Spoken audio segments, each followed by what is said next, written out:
বিস্তীর্ণ এলাকায় আবাদ করা হয়েছে বোরো ধান, বেশিরভাগ মাঠে শুরু হয়েছে ধান পাকা। জামালপুরে এবছর বোরো ধানের ভালো ফলন হয়েছে, তবে পোকার আক্রমণে ক্ষতিগ্রস্ত হচ্ছে সোনালী ফসল। কৃষক বলছেন, দূর থেকে দেখলে পাকা ধান মনে হলেও শীর্ষক গাছ সম্পূর্ণ সোনালী বর্ণ ধারণ করেছে। এমনকি আক্রান্ত গাছে ধানের চিটা তৈরি হয়েছে। বারবার কীটনাশক প্রয়োগ করেও মেলেনি কোনো সমাধান।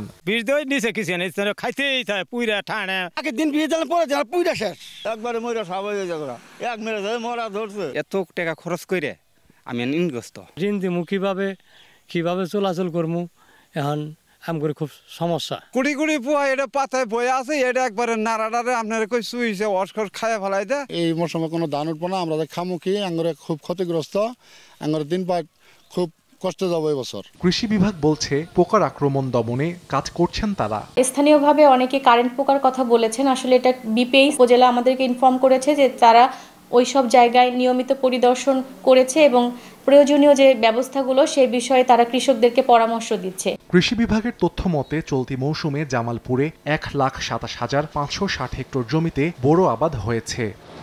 সময় সংবাদ, জামালপুর।